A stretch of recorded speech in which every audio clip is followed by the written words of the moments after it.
Bagimu ya Tuhan segala pujian, bagimu ya Tuhan sebab kasih sayangmu. Dengan darah-Mu aku ditebus, dengan kuasa-Mu ku ditinggikan. Bagimu ya Tuhan sebab kasih-Mu besar. Lagi katakan bagimu, bagimu ya Tuhan segala pujian, bagimu ya Tuhan sebab kasih sayang-Mu. Dengan darah-Mu kami ditebus, dengan kuasa-Mu kami ditinggikan. Bagimu ya Tuhan sebab kasih-Mu besar. Lagi katakan bagimu. Angkat imanmu saudara, apapun masalahmu hanya tinggikan nama Yesus, nama yang berkuasa, nama yang ajaib. Buat kasih sayang dengan darah-Mu, curahkan kuasa darah Yesus, curahkan kuasa darah Yesus, sehingga yang sakit disembuhkan. Bagimu ya Tuhan sebab kasih-Mu besar, sebab kasih-Mu, sebab kasih-Mu besar, sebab kasih-Mu, sebab kasih-Mu besar.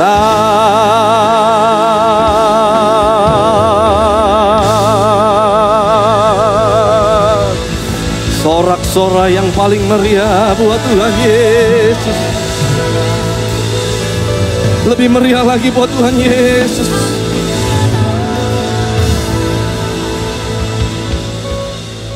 Biar saat ini Tuhan, waktu kuasa-Mu dicurahkan, setiap kami yang sakit kami boleh disembuhkan, kami yang lemah mendapat kekuatan yang baru, kami yang putus asa kami punya pengharapan yang baru, kami yang sedang duka cita Tuhan berikan penghiburan. Mungkin hubungan rumah tangga yang sedang berantakan, Tuhan berikan jalan keluar. Kami percaya mujizat-Mu sedang terjadi dalam kehidupan setiap kami. Terima kasih Bapa, terima kasih Tuhan Yesus. Biar saat ini Tuhan, Kau yang berbicara pada setiap kami. Urapi kami, urapi firman-Mu, urapi mulut bibir hamba-Mu. Biar firman yang benar, firman yang hidup, firman yang kudus, firman itu yang masuk di dalam kehidupan kami boleh ditaburkan di tanah hati yang subur, sehingga setiap benih firman Tuhan boleh berakar, bertumbuh, berbuah 30, 60, 100 lipat kali ganda dalam kehidupan kami. Terima kasih Bapa, berkati ibadah kami di dalam nama Tuhan Yesus Kristus. Kuasa kehidupan dan kuasa kebangkitan Kristus mengalir memerintah atas kami. Haleluya. Sama-sama yang siap dengar firman Tuhan katakan amin. Boleh lebih meriah lagi buat Tuhan Yesus sudah.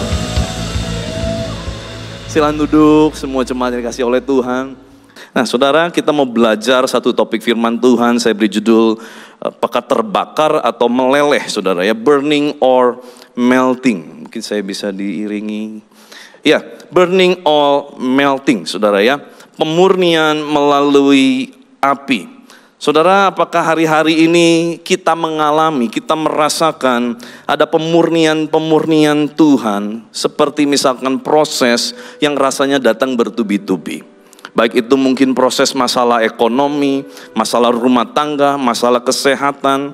Nah saudara, siapa yang setuju dengan saya bahwa goal kita, tujuan akhir kita, garis finish kita adalah semakin hari semakin seperti Kristus. Boleh lambaikan tangan tinggi-tinggi. Nah saudara, kalau kita bicara mengenai semakin hari semakin seperti Kristus, maka daging ini pasti dikikis saudara. Dan daging dikikis itu pasti gak enak. Karena namanya kita manusia masih tinggal di dalam tubuh jasmani. Apa yang daging itu nikmat. Makanya orang kenapa bisa berbuat dosa, jatuh dalam dosa. Karena dosa itu nyaman. Kalau dosa gak enak, orang gak akan mau bikin dosa. Tapi masalahnya yang nyaman menurut daging ternyata tidak nyaman oleh roh kita. Karena di dalam hati kita, di dalam diri kita ada Roh Kudus. Katakan amin. Roh Kudus yang diam di dalam kita tidak mungkin membiarkan diri kita hidup di dalam dosa. Nah saudara, hari-hari ini, baik itu dosa, baik itu karakter yang gak beres, yang gak sesuai dengan karakter Kristus, itu pasti dikikis. Itulah kehidupan kekristenan. Dan kalau saudara mau hidup Kristen baik-baik aja, enak-enak aja, saudara mungkin sedikit salah alamat. Kenapa? Karena pendewasaan kekristenan seringkali terjadi apa? Hidup ini banyak kikisan. Hidup ini banyak gesekan. Hidup ini banyak apa? Banyak teguran. Hidup ini banyak apa? Banyak gak enak, saudara. Tapi bersyukur kalau saudara mengalami masa-masa seperti itu, berarti saudara sedang dimurnikan oleh Tuhan. Saudara, dalam bukunya Smith Wigglesworth, dia pernah mengutip ini. Di mana Tuhan pernah berkata kepada Smith Wigglesworth, seorang pahlawan iman, saudara. Tuhan berkata, Wigglesworth, aku akan membakar engkau sampai habis. Sampai tidak ada lagi Wigglesworth, hanya Yesus. Dan Wigglesworth berdoa, ya Tuhan, lakukan itu. Saya tidak mau orang melihat saya lagi, hanya Yesus. Saudara, mau gak kita punya satu kerinduan? Sampai waktu orang melihat kita, orang gak lagi melihat siapa manusia lama kita, tapi hanya Yesus yang ada di dalam kita. Oh dulu dia pendosa, oh dulu dia tukang caci maki orang, oh dulu dia orang yang kejam, oh dulu dia pembunuh. Tapi hari ini waktu orang melihat kita itu semua tidak ada. Tapi orang hanya melihat, ya ini ada Yesus di dalam dia. Bukan lagi dia, ini Yesus pasti. Kenapa? Gak mungkin hidupnya bisa berubah kalau bukan karena Yesus. Siapa yang rindu boleh ngalami itu, saudara? Oh saya rindu banget. Di mana orang bisa melupakan masa lalu saya dan mereka melihat, oh hanya ada Yesus yang tinggal di dalam diri saya. Saudara, izinkan saya mengutip perkataan pidato dari Presiden Jokowi 16 Agustus 2021. Krisis, resesi, dan pandemi seperti api. Kalau bisa, kita hindari. Tetapi jika hal itu tetap terjadi, banyak hal yang bisa kita pelajari. Api memang membakar, tetapi juga menerangi. Kalau terkendali, dia menginspirasi dan memotivasi. Dia menyakitkan, tetapi sekaligus bisa menguatkan. Kita ingin pandemi ini menerangi kita untuk mawas diri, memperbaiki dan menguatkan diri kita dalam menghadapi tantangan untuk masa depan. Saudara, hidup di bumi ini sementara, tapi kekekalan itu selama-lamanya.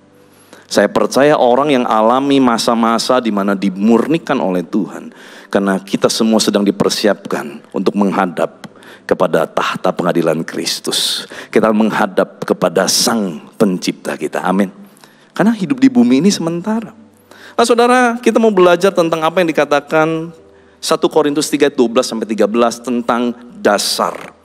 Entahkah orang membangun di atas dasar ini dengan emas, perak, batu permata, kayu, rumput kering, atau jerami. Sekali kelak pekerjaan masing-masing orang akan nampak. Saudara, kata akan nampak pakai kata bahasa Yunani paneros, itu artinya adalah akan dibuktikan. Akan dibuktikan dalam bentuk seperti sinar atau cahaya. Wah, luar biasa ya. Kok mirip sama khotbah Pak Presiden. Tapi ternyata ini Alkitabiah. Jadi apa yang dimurnikan oleh emas akan nampak seperti apa? Seperti cahaya, seperti sinar. Karena hari Tuhan akan menyatakan, sebab ia akan nampak dengan api, dan bagaimana pekerjaan masing-masing orang akan diuji oleh api itu. Saudara, waktu saya baca ayat ini berulang-ulang, tiba-tiba Roh Kudus menginspirasi saya tentang bagaimana proses terbakarnya emas, perak, batu permata, kayu. Saudara, kalau kita lihat ternyata dari ayat yang tadi kita baca itu dibagi menjadi 2 bahan dasar. Ada 3 bahan terbaik, ada 3 bahan lainnya, saudara. Jadi total ada 6 bahan tadi yang dicatat. Nah, 3 bahan yang pertama yang dicatat adalah 3 bahan terbaik. Ada emas, perak, batu permata. Tapi ada 3 bahan lain, saudara, yaitu jerami, rumput kering, kayu. Nah, saudara, kita mau bahas dulu yang 3 bahan lainnya, saudara ya. Jerami, kayu, rumput kering. Nah, kalau kita bicara mengenai jerami, apa Alkitab mencatat kata jerami, saudara? Nah, jerami dalam Yeremia 23 ayat 25, ternyata biarkan Alkitab menjabarkan Alkitab. Saudara, interpretasi yang tepat terhadap sebuah ayat adalah bagaimana Alkitab mengajarkan Alkitab. Ayat mendukung ayat, ya, bukan pemahaman kita pribadi, tetapi ayat mendukung ayat. Ini yang paling tepat, saudara ya. Ini yang disebut dengan ilmu hermeneutik, ilmu menafsirkan, begitu ya. Menafsirkan apa yang kita baca, pasti ada perkuatan ayatnya, ada cross silangnya dari ayat lainnya. Yeremia 23, 25, 28, 29. Aku telah mendengar apa yang dikatakan oleh para nabi yang bernubuat palsu demi nama Tuhan dengan mengatakan, aku telah bermimpi, aku telah bermimpi. Sampai di sana dulu, hati-hati saudara. Kalau saudara banyak dengar, saya mimpi. Oh, mimpi itu bisa datang 2, dari Tuhan atau bunga tidur. Ya. Sesuatu yang memang penyingkapan supranatural melalui mimpi. Karena mimpi dalam bahasa Inggris dikatakan vision, ya. Tuhan bisa memberikan vision, ya, lewat mimpi. Bisa, saudara ya, vision. Tetapi jangan salah, mimpi juga bisa jadi bunga tidur. Saudara kecapean, saudara nonton film horor, ke bawah mimpi, itu bunga tidur, saudara, begitu ya. Nah, ternyata pada zaman dulu ada 2 kategori nabi. Nabi yang pertama adalah nabi yang ngomong berdasarkan mimpi. Semalam saya bermimpi, semalam saya mendapat penglihatan. Oh, bukan gak boleh mimpi, bukan gak boleh penglihatan, tetapi kita harus uji. Bagaimana kita mengetahui ini mimpi dari Tuhan atau bukan, vision atau penglihatan dari Tuhan atau bukan, semua akan kembali kepada firman. Kalau firman menyatakannya, kalau ada perkuatan ayat firman Tuhan, maka kita bisa uji. Kemudian, oh ini mimpi mungkin dari Tuhan, tapi diuji lagi. Makanya firman berkata, ujilah segala sesuatu. Tapi bahaya banget saudara kalau saudara menjalani kehidupan ini berdasarkan mimpi yang tidak berdasar, yang tidak ada dasar firmannya. Ternyata zaman dulu banyak nabi-nabi yang bilang, aku bermimpi, aku bermimpi. Nabi yang beroleh mimpi biarlah menceritakan mimpinya itu. Artinya Tuhan lagi bilang gini, oke, kamu yang punya dasarnya adalah mimpi, ya sok ngomonglah tentang mimpi itu. Dan nabi yang beroleh firmanku, ku di sana besar artinya firman Tuhan, biarlah menceritakan firmanku itu dengan benar. Artinya ada 2 kategori nabi. Nabi yang ngomong karena mimpi, tidak ada dasar firman Tuhan, cuman semau-maunya dewek, sesuatu yang mungkin dia pikir relevan, tetapi tidak ada dasar firman. Tetapi ada nabi yang kedua dikatakan, biarlah nabi yang beroleh firmanku, artinya dasarnya adalah firman. Biarlah menceritakan firmanku, bukan mimpi ya. Firmanku itu dengan benar. Apakah sangkut paut jerami dengan gandum? Saudara perhatikan kata jerami dengan gandum. Demikianlah firman Tuhan. Bukankah firmanku seperti api, demikianlah firman Tuhan, dan seperti palu yang menghancurkan bukit batu. Nah saudara, kalau di sana kita lihat, berarti yang awal dikatakan nabi yang memperoleh mimpi itu adalah jerami. Halo, saudara bisa nangkep ayat tadi? Karena ayat tadi dijabarkan dengan ayat berikutnya. Apakah sangkut paut jerami dengan gandum? Ini ngomong tentang jerami dan gandum itu siapa? Jerami itu nabi yang menceritakan mimpi. Dasarnya nggak ada firman tapi mimpi. Tapi gandum itu sesuatu yang berguna ya. Itu adalah nabi yang menceritakan firmanku dengan benar. Nah saudara, kalau kita lihat ternyata jerami bicara mengenai lambang orang yang menaruh dasar pengajarannya melalui hal-hal yang palsu. Hal-hal yang menyenangkan, hal-hal yang mungkin bombastis, tapi kebenaran firman tidak diindahkan. Saudara, satu kali waktu zaman COVID ya, awal-awal ada vaksin, tiba-tiba ada satu orang WhatsApp sama saya, pengerja saudara ya, sebut saja Mawar saudara ya. Tapi ini laki-laki, kalau laki-laki sebut saja apa ya? Nggak tahu ya, kalau biasa perempuan Mawar ya, sebut saja Mawar. Kalau laki nggak ada, ya sebut saja Mawar saudara. Nah, si Mawar ini tiba-tiba bilang gini, Pak, vaksin itu bukan dari Tuhan. Oh gitu ya, kenapa? Saya bilang, pertanyaannya apa? Iya, vaksin itu melambangkan antikris. Oh, orang yang divaksin pasti nggak masuk surga. Oh, saya bilang, waduh gimana, saya udah divaksin, berarti saya nggak masuk surga saudara. Tapi saya bilang begini, Pak, kalau Bapak mempelajari tentang Alkitab menyeluruh enggak? Bapak belajar Kom 100 enggak? Oh belajar. Oh berarti Bapak belajar dong. Kalau gitu bagaimana tanda-tanda kedatangan Tuhan yang kedua kali? Oh iya. Nah saya mau tanya Pak. Bapak kan mengartikan vaksin itu sebagai lambang 666. Di dahi katanya. Kalau nggak di mana gitu kan di tangan. Karena vaksin kan rata-rata disuntik di tangan. Ya udah rata-rata memang disuntik mah di tangan saudara ya kalau vaksin kan.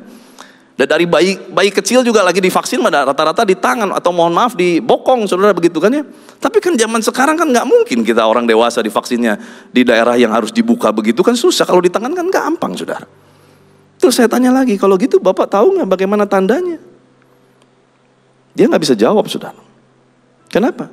Karena waktu itu memang pengajaran tentang vaksin adalah 666 itu bombastis. Sampai akhirnya dia marah-marah sama saya. Saya berdoa buat Bapak supaya Bapak diterangi firman-Nya. Ya amin, saudara diterangi firman, mas saya juga mau. Tapi apa hubungannya dengan vaksin? Toh hari ini lewat juga masa itu.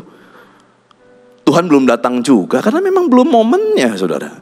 Karena ada banyak yang menjadi tanda zaman yang belum digenapi sebelum kedatangan Tuhan.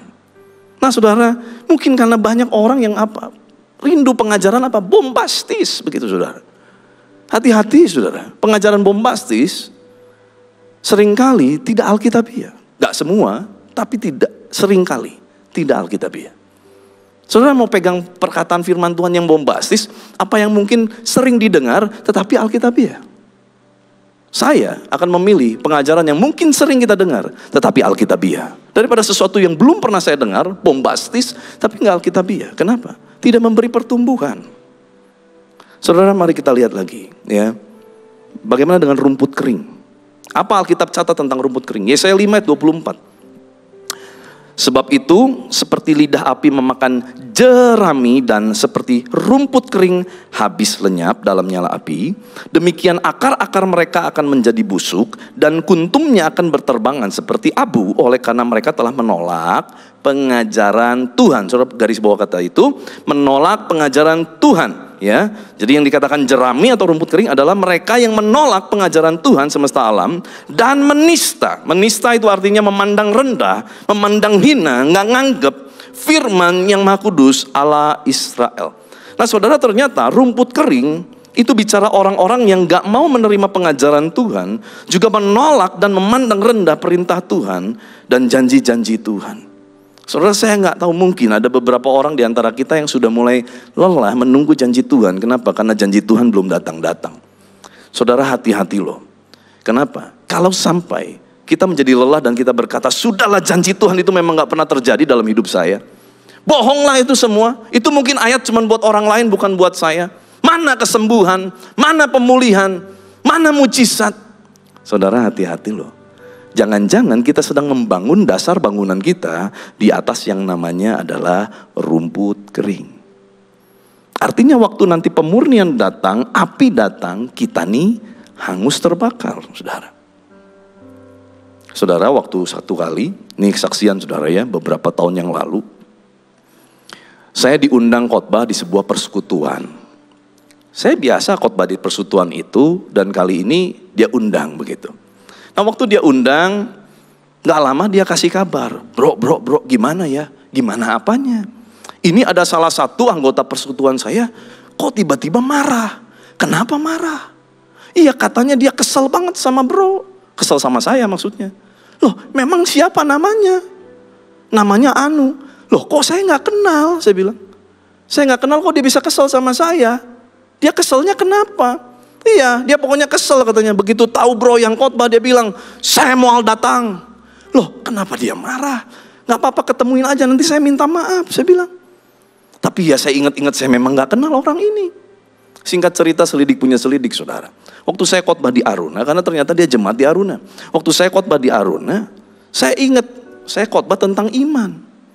Saya bilang saudara iman itu hubungannya dengan Kristus. Jadi kalau saudara mau sesuatu pada Tuhan, pastikan bahwa imanmu itu untuk kepentingan Kristus. Kalau enggak, itu hanya untuk kepentingan dirimu. Saya beri contoh waktu itu karena saya ingat. Contohnya begini saya bilang. Saudara berdoa minta mobil sama Tuhan. Nah, saudara gak punya mobil atau saudara mau ganti mobil. Tuhan saya mau punya mobil. Saya beriman saya punya mobil. Nanti dulu saya bilang. Itu iman apa ingin? Bedanya di mana? Kalau iman, saudara beli mobil karena untuk kepentingan Kristus, saya bilang. Bukan untuk memuliakan diri pribadi, bukan untuk sombong-sombongan diri pribadi. Nah, dia tersinggung ternyata saudara duduk di ujung. Saya tahu, wow, dia tersinggung saudara. Kenapa? Dia cerita sama si ketua persekutuannya. Saya rek mau beli mobil. Saudara ngerti bahasa Sunda? Ngerti ya? Dari Perskuneo ngerti bahasa Sunda? Hah? Enggak ya, saya nanti terjemahkan ya. Ada loh Alkitab bahasa Sunda saudara. Saya terjemahkan nanti ya. Nah orang norek beli mobil manehna nu kepo. Kenapa saya mau beli mobil dia yang kepo? Loh saya gak kepo. Saya lagi kasih contoh. Kan saya gak kenal dia. Dia marah saudara. Mobil-mobil orang, duit-duit orang, kumaha orang. Kata dia saudara. Ya memang benar. Mobil-mobil didinya, duit-duit didinya. Tapi kan saya lagi kasih contoh firman Tuhan. Tersinggung saudara. Kenapa? Karena ini firmannya gak nyaman buat dia. Saudara sungguh di hadapan Tuhan. Mana saya tahu dia mau beli mobil. Kok dia marah sama saya? Kan begitu saudara. Kenapa? Karena waktu firman ngomong dia tersinggung. Saudara kalau firman ngomong kita tersinggung. Dan kita bilang ini firman bukan buat saya. Gak enak. Saudara dasar bangunan kehidupan kita adalah rumput kering. Mengerikan saudara. Ya, dia tersinggung, menolak firman. Nah, bagaimana dengan kayu, saudara ya? Kayu ternyata melewati berbagai tahap pembakaran, saudara ya. Kayu tidak meleleh. Nah, saudara ya, kenapa saya bilang burning or melting? Burning itu kebakaran, kahuruan, saudara ya, atau melting itu meleleh. Ternyata kayu itu melewati beberapa tahap pembakaran. Kayu tidak meleleh, tapi pada suhu 100 derajat Celcius, kayu mulai melakukan namanya proses keluarnya air dari kayu. Lalu tahap berikutnya di 200 sampai 600 derajat Celcius, metanol dan uap air keluar dan CO2. Dan pada suhu 1100 derajat Celcius, saudara perhatikan, kayu berubah menjadi arang. Ya, jadi saudara kalau mau tahu arang dari mana, kayu dibakar sampai 1100 derajat. Dan kita tahu semua saudara, kalau arang itu panas dan tidak mudah padam. Dan terus akan meluap dengan api sampai jadi abu. Itu arang. Makin dibakar, dia akan makin meluap. Dia makin membakar. Lalu sampai satu titik, dia akan menjadi abu. Saudara, jangan sampai waktu kita diuji, dimurnikan, kita mulai bukannya meleleh, malah menjadi sumber pembakar. Kita malah membakar orang-orang di sekeliling kita. Artinya apa? Kita bikin jadi orang lain kena proses gara-gara kita. Orang yang baik-baik saja ke proses Tuhan gara-gara apa? Gara-gara kita, saudara. Kenapa? Karena arang sifatnya untuk membakar. Saudara, arang biasa digunakan untuk apa sih? Bikin bakar sate, bener gak? Setelah satenya matang dan dimakan, menjadi kenyang, bagaimana dengan arang? Dia akan menjadi abu dan hilang, betul? Karena terus dikipas kan, lama-lama habis. Itu arang, itu kayu. Artinya waktu dia dibakar, dia bukan meleleh, dia malah membakar. Dia menjadi sumber pembakar. Bikin kekacauan, bikin keributan dalam rumah Tuhan, bikin keributan dalam rumah tangga. Itu arang, saudara. Itu kayu. Berarti kalau ada orang di sekeliling kita, kalau ada, saya berharap tidak ada tempat ini. Kalau ada saudara orang model begitu, ada dia malah ada kekacauan. Itu kayu, saudara. Itu dasar bangunannya kayu, saudara. Artinya waktu nanti dibakar, dia akan menjadi sumber pembakar. Nah, saudara. Saya cepat ya. Sekarang kita belajar tentang emas, ya, oke? Ternyata emas dan perak dikatakan adalah logam yang bersifat lunak. Oh, kok bisa logam bersifat lunak? Kenapa? Karena mudah ditempa dan saat dia dibakar, dia meleleh. Dan itulah proses pembentukan dimulai. Bedanya apa? 3 bahan tadi, ya, kayu, jerami, rumput kering, dibakar kebakaran, saudara. Tapi bagaimana dengan 3 bahan ini? Dibakar dia meleleh. Menarik ya? Ternyata bedanya di situ. Dan, saudara, memang batu permata tidak bersifat lunak ya, karena meleleh lebih lama dan punya titik didih, titik tekan lebih besar. Lebih tinggi, keras, tapi ujungnya meleleh juga ternyata saudara. Dengan tekanan dan panas yang sangat tinggi, meleleh juga ternyata bisa. Tidak terbakar, tapi meleleh. Coba kita lihat titik didih atau titik leleh mereka. Emas tidak terbakar, emas meleleh pada suhu 1064 derajat Celcius. Perak tidak terbakar, tapi meleleh pada suhu 961 derajat Celcius. Batu permata atau intan tidak terbakar, tapi meleleh pada suhu 4824 derajat Kelvin atau 4550 derajat Celcius, tergantung jenis batunya. Ternyata semua ini meleleh, saudara. Saudara perhatikan, kenapa bedanya terbakar dan meleleh?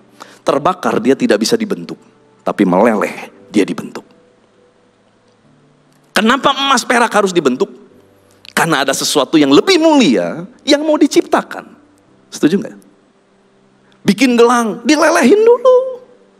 Bikin anting, dilelehin dulu. Bikin cincin, dilelehin dulu. Maka dia berubah menjadi sesuatu yang lebih bernilai, lebih berfungsi, lebih berguna.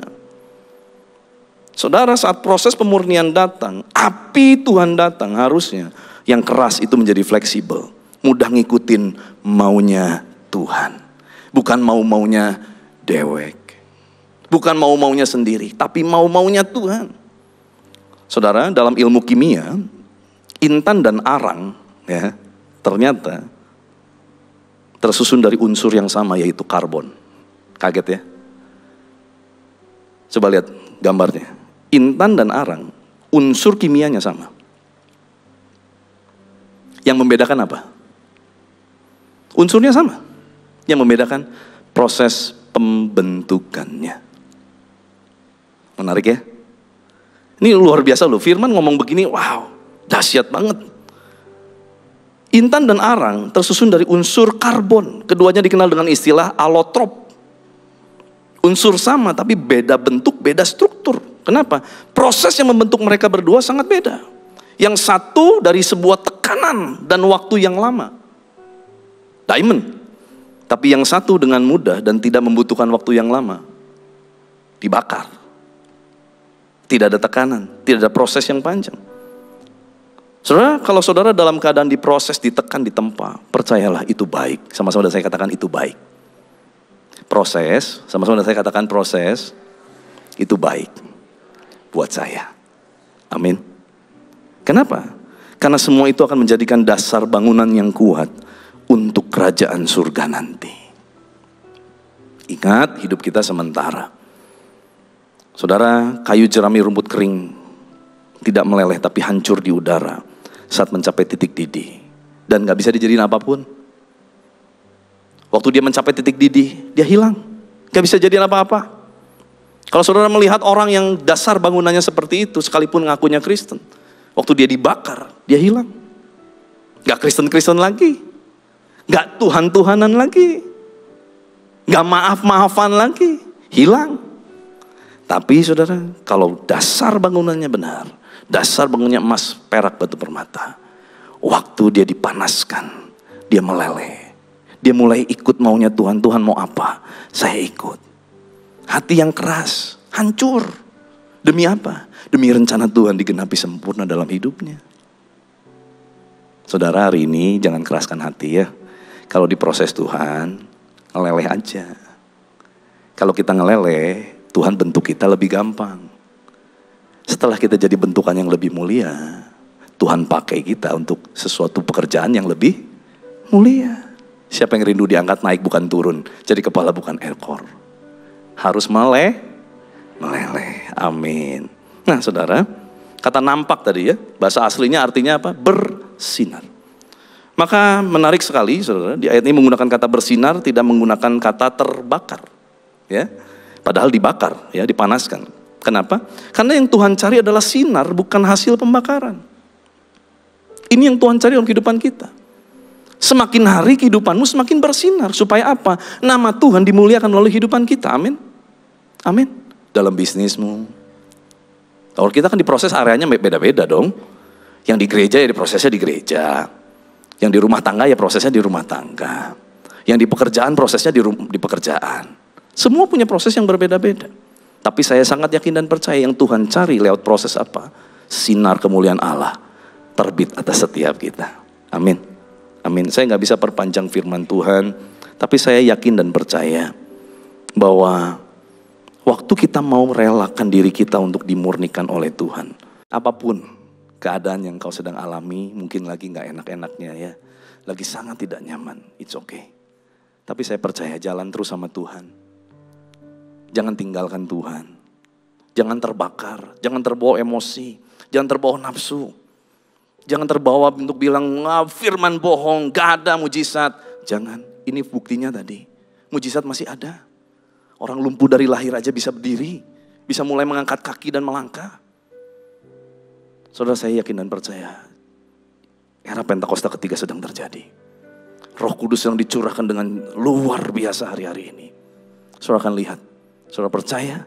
Mujizat akan dinyatakan dalam pekerjaan, kehidupan rumah tangga. Dalam apapun yang kau kerjakan, kau akan lihat Tuhan mulai bekerja dengan dahsyat. Kasih tepuk tangan yang meriah buat Tuhan Yesus. Yuk sama-sama kita bangkit berdiri, kita akan akhiri ibadah kita. Lebih dari emas, lebih dari permata, kau buatku berharga di matamu, Yesus. Agung dan mulia, panggilan surgawi, menjadi terang kasih-Mu Tuhan. Lagi katakan, lebih dari emas. Yuk rindukan Tuhan saudara. Minta sama Tuhan, Tuhan aku mau jadi emas, perak, batu permata. Panggilan surgawi. Lagi dengan iman katakan, lebih dari emas. Oh, lebih dari emas, lebih dari permata. Amin. Di matamu Yesus,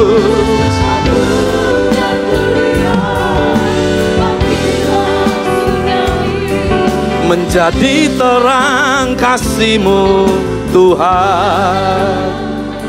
Saya mau ajak saudara berdoa sama-sama. Pejamkan mata. Masing-masing boleh ya berdoa sama Tuhan. Minta sama Tuhan.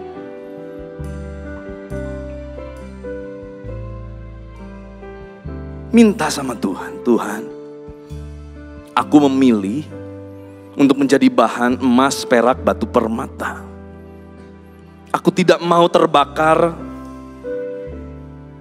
Aku mau sungguh-sungguh. Aku gak mau menistakan Tuhan. Aku mau tetap percaya penuh sama firman Tuhan. Sekalipun mungkin apa yang aku lihat dan apa yang aku baca tidak terjadi seperti seharusnya. Tapi aku percaya Tuhan, aku akan tetap tinggal di dalam firman. Sehingga bahan dasar bangunan hidupku adalah emas, perak, dan batu permata. Dan waktu Engkau menempa kami, Kami mau meleleh Tuhan. Kami mau ikut caranya Tuhan. Kami nggak mau tetap maksa dengan cara kami masing-masing. Kami mau dibentuk Tuhan. Kami mau diajar Tuhan. Sekalipun mungkin gak enak, gak nyaman. Tapi kami mau Tuhan. Kami mau dasar bangunan kami adalah emas, perak, dan batu permata. Saudara yang mau berdoa seperti itu, angkat tanganmu tinggi-tinggi. Kau bilang sama Tuhan, Tuhan, apapun boleh terjadi dalam hidupku, tetapi sekali Yesus, selamanya Yesus. Aku boleh alami roller coaster dalam hidupku, tapi sekali Yesus, tetap Yesus. Aku boleh alami hal-hal yang gak enak dalam hidupku, tetapi aku mau tetap pegang Yesus. Sekali Yesus, selamanya Yesus. Sekali Yesus, selamanya Yesus. Sekali Yesus, selamanya Yesus. Sekali Yesus, selamanya Yesus.